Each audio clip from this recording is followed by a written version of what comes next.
오늘 방금 함께 읽으신 요한복음 21장 15절과 16절, 17절 말씀은 우리 모두가 알고 있는 너무나도 유명한 말씀이고, 더군다나 얼마 전 성도님들에게 나누어 드렸던 저희 교회 책자죠. 사랑하면서 포켓 성경이라는 코너에 담겨 있던 말씀이었습니다. 다 사랑하면서 읽어보셔서 아시죠? 네, 다 아실 것이라 믿습니다. 개인적으로 우리 늘사랑의 다음 세대들과 부모 세대들에게 이 말씀을 전하면 좋을 것 같다는 마음을 주셔서 모두가 아시는 말씀이지만 다시 한번 마음에 새기는 시간을 가져보고자 합니다. 말씀을 나누기 전에 한 가지 질문을 드리면서 시작하고자 합니다. 우리 성도님들에게는 약점이 있으십니까? 어떤 면에서 연약함이라고도 이야기할 수 있겠네요. 성도님들에게는 어떤 연약함이 있으십니까? 잠깐 갑작스러운 질문이지만 잠깐 생각해보는 시간을 갖도록 하겠습니다. 나에게는 어떤 연약함이 있는지, 나에게는 어떤 약점이 있는지 잠깐 몇 초만이라도 잠깐 생각해보는 시간 갖겠습니다.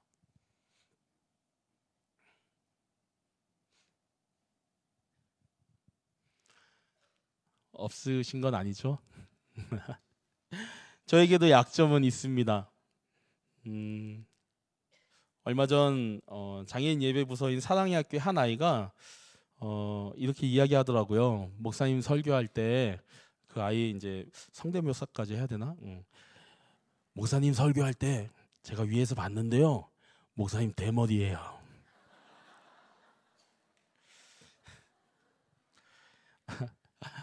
제 머리만 보시면 안 되고요. 예.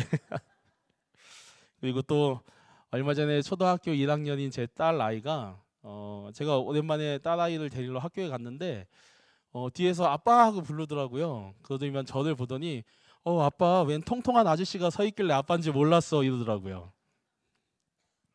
그래도 좀 당황했지만 뚱뚱하다고 안 해서 너무 고마웠습니다. 외모적으로는 머리숱이 별로 없고 이제는 뚱뚱하다는 형용사가 어울리는 몸매가 되었습니다. 외향적인 약점이라면 약점이겠죠. 근데 사실 저는 외적으로 느껴지는 약점보다는 말하지 못하는 내적인 약점이 더 많은 사람입니다. 기대는 하지 마십시오. 방금 얘기했듯이 말하지 못합니다. 말할 수 없습니다. 하지만 내적인 약점이 정말 많은 사람입니다. 우리 성도님들은 어떠신가요? 아마 저하고는 크게 다르지 않을 것 같습니다. 성도님들도 약점 혹은 연약함이라는 부분들이 분명히 있으실 것입니다. 어쩌면 그 연약함들은 겉으로 드러나는 약점이 될 수도 있고 혹은 드러나지 않는 약점이 될 수도 있습니다. 말을 하지 못하는 것일 수도 있으며 나로부터 오는 것이 아닌 타인으로부터 오는 영향으로 인해서 받는 약점일 수도 있습니다. 제가 왜 갑자기 이런 약점이나 연약함에 대해서 이렇게 말씀드리냐면 오늘 우리가 함께 읽은 이 요한복음 말씀이 약점에서 연약함에서 시작하는 말씀이기 때문입니다. 오늘 말씀은 부활하신 예수님께서 베드로를 다시 찾아오신 그리고 다시 부르시는 장면이라는 것을 우리 모두는 다 알고 있습니다. 그런데 오늘 함께 읽은 요한복음 21장 15절에서 17절까지의 말씀을 나누기 전에 우리는 오늘 말씀이 되기 전까지의 어떤 배경을 먼저 살펴보아야 할 필요가 있습니다. 베드로는 예수님의 첫 번째 제자였습니다. 누구보다 예수님과 함께 하겠다고 고백하였던 그였습니다. 그러나 그런 베드로는 예수님을 몇 번 부인했죠? 우와, 대박. 맞습니다. 3번 부인했습니다. 끝내 예수님의 곁을 떠나 다시 갈릴리 바다에서 사람 낚는 어부가 아닌 이전의 모습 그대로 그냥 물고기를 낚는 어부의 삶으로 돌아간 베드로였습니다. 아마 베드로는 자신이 왜 살아야 하는지에 대한 삶의 의미를 잃어버렸을 것입니다. 예수님을 사랑하였던 만큼 예수님을 향한 자신의 배신이 그의 삶을 크게 흔들었을 것입니다. 그런데 그렇게 사는 것 같지 않던 베드로에게 어떤 한 분이 찾아오십니다. 누가 찾아오셨죠? 예, 예수님이 찾아오신 거예요. 그것도 부활하신 예수님이 베드로를 찾아오십니다. 요한복음 21장 7절 말씀입니다. 예수께서 사랑하시는 그 제자가 베드로에게 이르되 주님이시라 하니 시몬 베드로가 벗고 있다가 주님이라 하는 말을 듣고 겉옷을 두른 후에 바다로 뛰어내리더라. 그런데 여러분, 여기서 베드로는 바다로 뛰어내리는데 오히려 옷을 벗는 것이 아닌 옷을 다시 입고 뛰어내립니다. 물에 들어갈 때는 옷을 벗는 것이 일반적인데 베드로는 옷을 입고 다시 바다로 뛰어든 것입니다. 왜 그랬을까요? 그것은 베드로가 알았기 때문입니다. 무엇을 알았냐면 자신을 찾아오신 분이 부활하신 예수님이라는 것을 베드로는 알았습니다. 사실 베드로는 처음 예수님이 부활하셨다는 소식을 듣고 예수님이 계셨던 돌 무덤에 갔던 그였습니다. 요한복음 20장 6절과 7절 말씀입니다. 시몬 베드로는 따라와서 무덤에 들어가 보니 세마포가 놓였고 또 머리를 쌌던 수건은 세마포와 함께 놓이지 않고 딴 곳에 쌌던 그대로 놓여 있더라. 베드로는 예수님이 무덤에 계시지 않는 것을 두 눈으로 확인하였습니다. 하지만 빈 무덤을 보았지만 베드로는 빈 무덤을 보았을 뿐 예수님의 부활을 알지 못했습니다. 요한복음 20장 9절 말씀입니다. 그들은 성경에 그가 죽은 자 가운데서 다시 살아나야 하리라 하신 말씀을 아직 알지 못하더라. 이때 쓰인 알지 못하더라라는 구절에 담긴 의미는 의심입니다. 의심. 베드로는 빈 무덤을 보았지만 실제로 예수님이 살아나셨을까 하는 의심이 그 마음 가운데 있었던 것입니다. 그런데 그때 그 의심을 한 번에 걷어낼 만한 놀라운 일이 일어난 거예요. 부활하신 예수님이 베드로를 지금 찾아오신 것입니다. 예수님이 오셨다는 말에 베드로는 모든 의심이 사라지고 예수님의 부활하신 것이 확실하다는 기쁨과 사랑하는 예수님을 다시 만날 수 있다는 반가움에 베드로는 흥분을 감추지 못하고 배에서 뛰어내린 겁니다.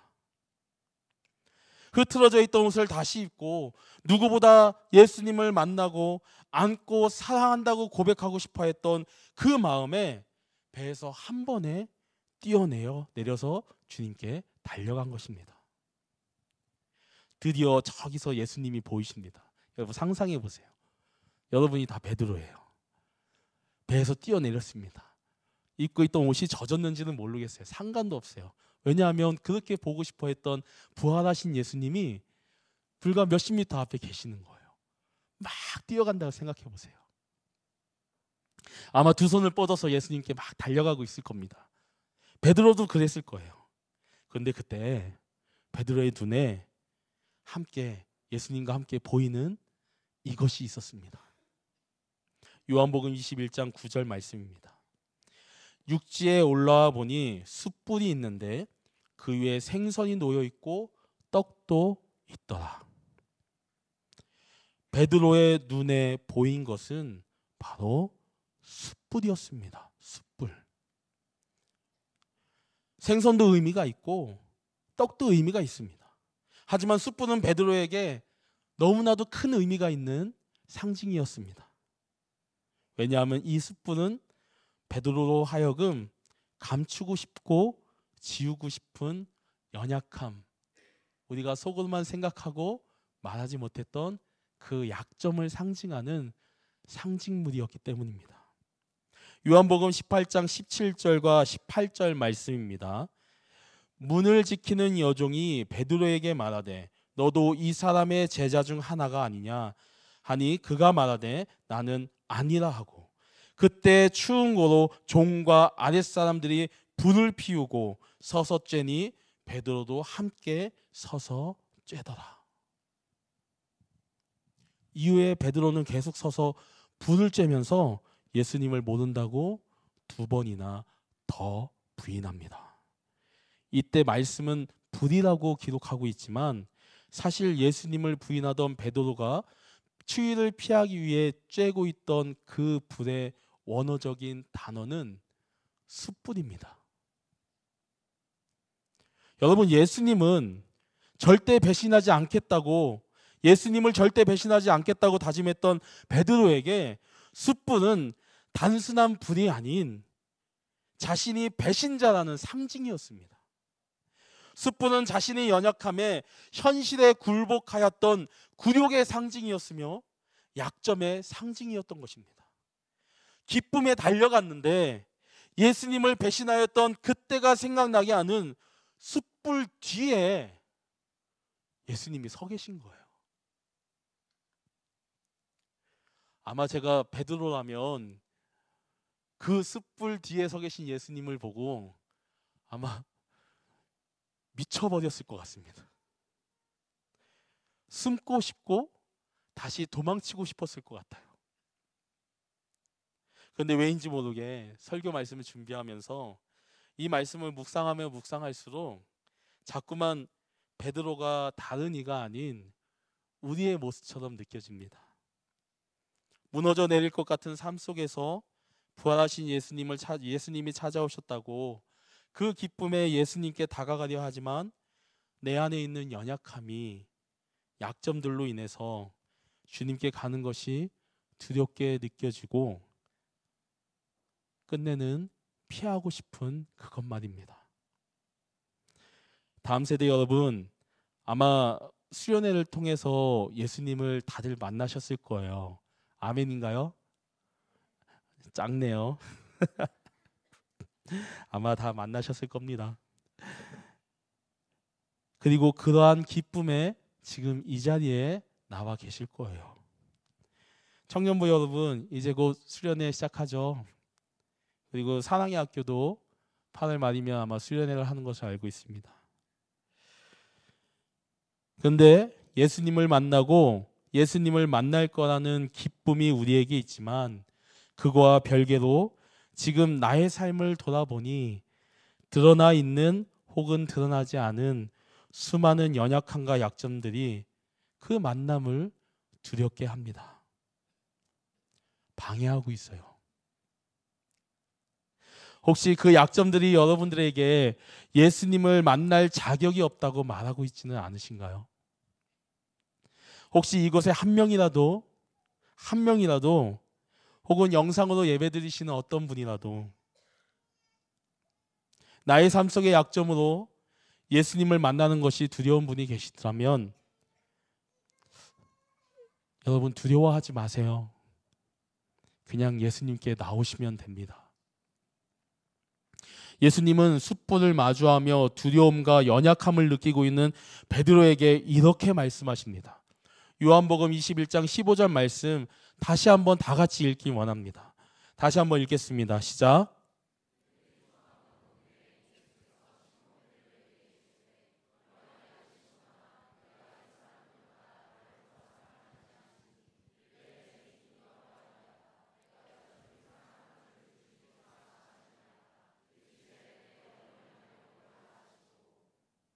아멘.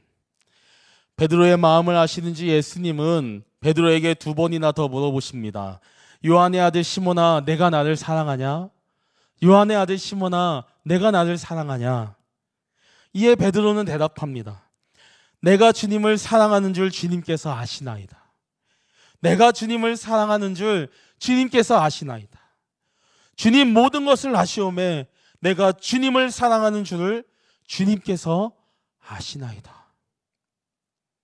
마치 베드로가 여전히 신들어하고 있는 그 3번의 배신으로 인하여서 더러워진 베드로의 영혼을 예수님은 다시 그 베드로를 찾아와 3번의 사랑을 물어보시며 베드로로 하여금 3번의 사랑을 고백하게 하심으로 그 더러움을 닦아주고 계시는 것 같습니다. 그런데 여러분, 3번이나 걸친 예수님의 사랑을 확인하는, 그리고 베드로의 사랑의 고백에는 숨겨진 반전이 있습니다. 그것은 예수님이 베드로에게 물어보실 때 사용하신 사랑이라는 단어와 베드로가 예수님에게 대답할 때 사용한 사랑이라는 단어가 두 사랑이 의미가 다르다는 것입니다. 예수님이 베드로에게 나를 사랑하냐고 물어보실 때 사용하신 그 사랑은 그 당시 쓰이던 말로 신적인 사랑, 신앙적인 사랑, 목숨을 내어주는 사랑, 사랑 중에서도 가장 높은 등급의 사랑을 말씀하신 것입니다. 하지만 베드로가 내 주님, 내가 주님을 사랑합니다 라고 고백할 때 사용한 그 사랑이라는 단어는 친구 간의 사랑, 남녀 간의 사랑, 지극히 인간적인 사랑, 예수님이 말씀하신 그 사랑보다 낮은 등급의 사랑으로 베드로는 대답하고 있습니다. 즉 예수님은 자신이 보여주신 십자가 사랑과 같은 가장 높은 사랑의 수준을 말씀하셨지만 베드로는 예수님에게 그보다 못한 사랑을 고백하고 있는 거예요. 어쩌면 베드로가 보여준 그 사랑의 고백이 우리 인간이 할 수 있는, 우리 인간이 가진 한계이며 우리 안에 있는 보잘것없는 사랑일 수도 있습니다. 죄인이기 때문에 고백하였던 약점들이 있어서 주님을 사랑한다고 말하기에 턱없이 부족한 것이 죄송합니다. 바로 우리입니다. 근데 여러분, 그럼에도 불구하고 우리가 예수님과 사랑을 이야기할 수 있는 이유가 무엇인지 아십니까? 그것은 예수 그리스도의 사랑이 우리의 부족한 사랑을 채우시기 때문입니다. 근데 여러분, 오늘 본문 말씀에 반전은 여기서 끝나지 않습니다. 다시 한번 놀라운 반전이 일어납니다. 그것은 마지막 세 번째로 예수님이 베드로에게 사랑하냐고 물어보실 때 이때 예수님이 사용하신 이 사랑이라는 단어가 다시 한번 바뀐다는 것입니다. 바로 지금까지 베드로가 사용하였던 한 단계 낮은 의미의 그 사랑이라는 단어를 예수님께서 마지막 질문에 사용하십니다. 내가 나를 사랑하느냐? 이 마지막 질문에 베드로가 사용한 그 사랑이라는 단어를 사용하십니다. 사랑하는 성도 여러분, 이것이 의미하는 것은 예수님이 그래? 그럼 나도 이 정도밖에 사랑하지 않아 라고 불평하며 말씀하신 것이 아닙니다. 예수님이 그동안 사용하셨던 사랑이라는 단어를 버리고 지금까지 베드로가 사용하였던 사랑이라는 단어를 사용하신 것은 예수님께서 베드로의 사랑에 눈높이를 맞춰주신 거예요. 물론 이를 두고 성경학자들은 많은 이견이 있습니다. 예수님께서 사랑이라는 단어를 베드로에게 맞춰 사용하여 주셨다는 것은 그래도 나를 사랑하는 것은 분명하지 너에게 그러한 연약함이 있어도 그러한 약점이 있어도 괜찮아. 내가 너의 사랑에 눈높이를 맞추어 줄게 라고 말씀해 주신 것이라는 성경학자들의 해석이 개인적으로 저에게는 너무나도 큰 은혜를 줍니다. 어쩌면 지금까지 우리가 베드로의 사랑인 고백이라고 알고 있던 요한복음 21장의 말씀은 베드로의 사랑 고백이 아닌 예수님께서 우리에게 하시는 사랑 고백일지 모르겠습니다. 너의 삶이 힘들어도 나를 사랑하는 마음이 있다면 내가 너의 사랑에 눈높이를 맞춰주고 너의 사랑의 빈 공간을 나의 사랑으로 채워줄게. 이렇게 말씀하시는 예수님의 사랑 고백만입니다. 우리에게는 말씀 속 숯불과 같은 수많은 약점들이 있습니다. 이 숯불들은 나를 연약하게 하고 비참하게 하며 한없이 작아지게 만듭니다. 그래서 이 숯불이 예수님께 나아가는 것을 끊임없이 지속적으로 막곤 합니다. 하지만 여러분, 부활하셔서 베드로를 찾아오신 예수님과 같이 여러분들의 삶 속에 여전히 남아있는 그 숯불 뒤에 누가 서 계신지 여러분들 기억하시길 부탁드립니다. 여러분들의 숯불 뒤에 예수님이 서 계십니다. 내가 나를 사랑하냐? 나는 너를 사랑한다 라고 말씀하시면서 말입니다.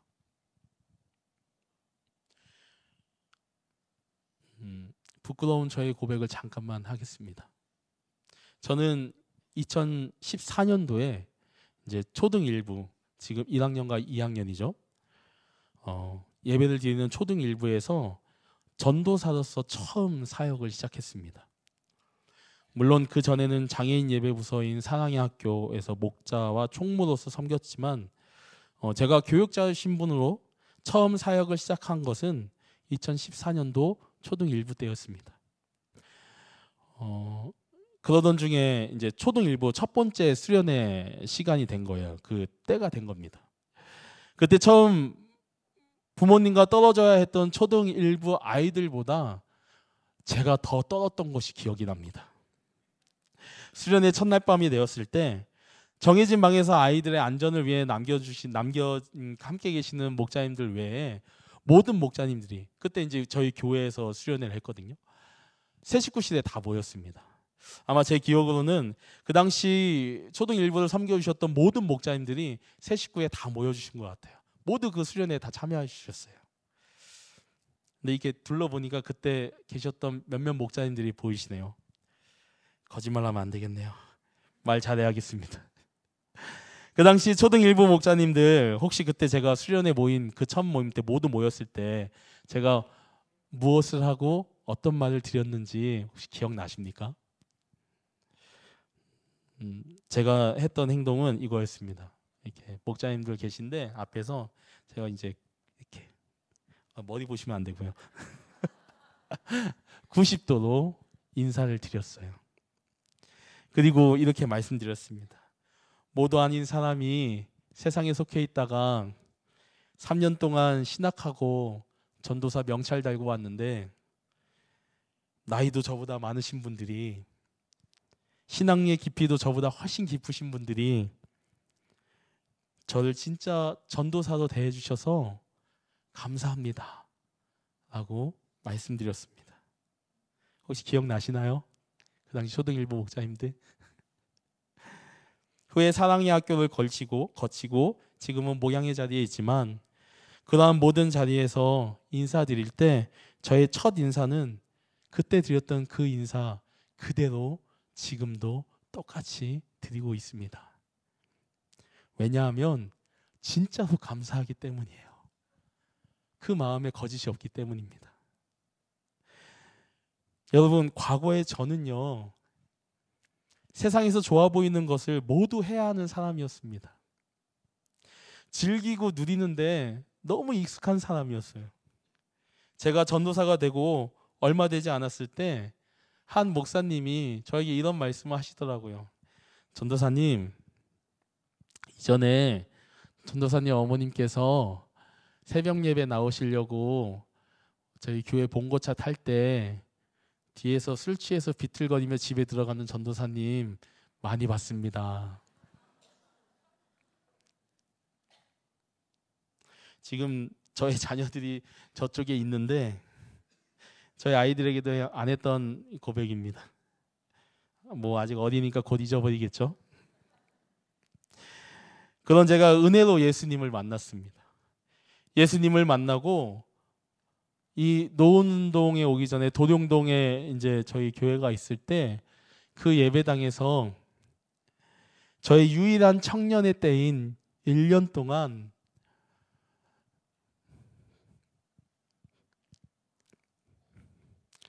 바닥에 엎드려서 예배를 드렸던 것 같습니다. 감히 강대상을 1년 동안 제대로 쳐다보지 못했습니다.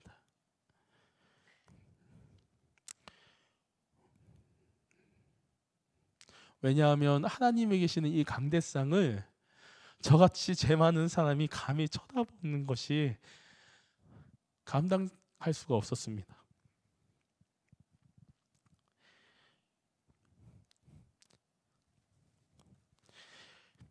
그런데 제가 지금은 은혜로 이 강대상에서 말씀을 전하고 있습니다.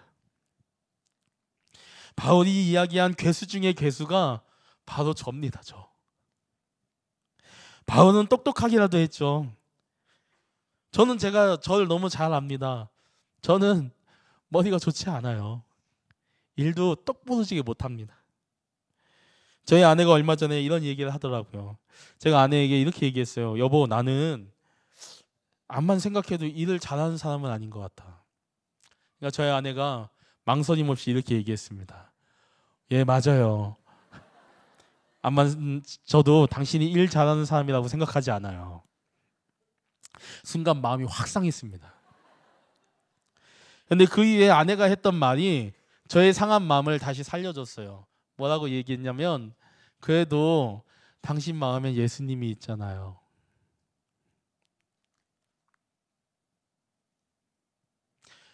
예수님이 당신과 함께 하시잖아요.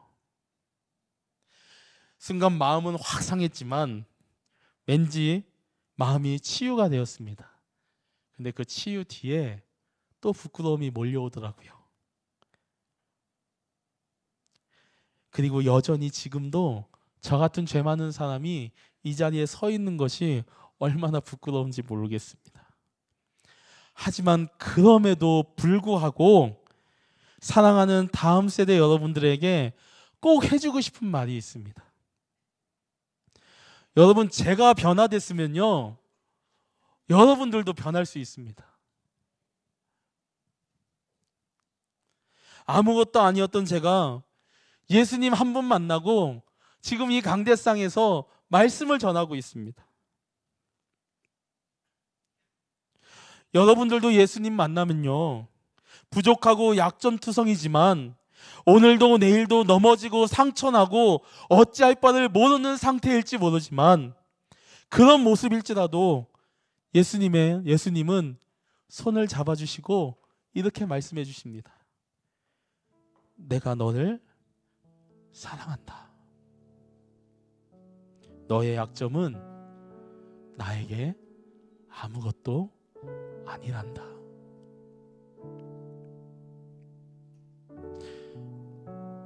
그런 예수님을 만나는 오늘 금요일 밤이 되기를 간절히 소망합니다. 여러분, 만나달라고 간절히 원하셔야 돼요. 간절히 바라십시오. 여러분의 부족함, 연약함, 그건 주님께 아무것도 아니에요. 간절히 바라고 기도할 때 예수님이 여러분을 찾아와 주실 것입니다. 내가 너를 사랑한다. 나의 목숨을 걸고 너를 사랑한다. 너희 안에 있는 그 약점과 연약함, 그것으로 인한 그 빈 공간에 내가 나의 사랑으로 가득가득 넘치게 채워줄게. 다시 한번 부탁드립니다. 예수님께 만나달라고 매달리세요. 미루지 마세요. 오늘입니다. 오늘 만나달라고 예수님께 기도하세요. 주님이 여러분을 만나 주실 것입니다. 아멘.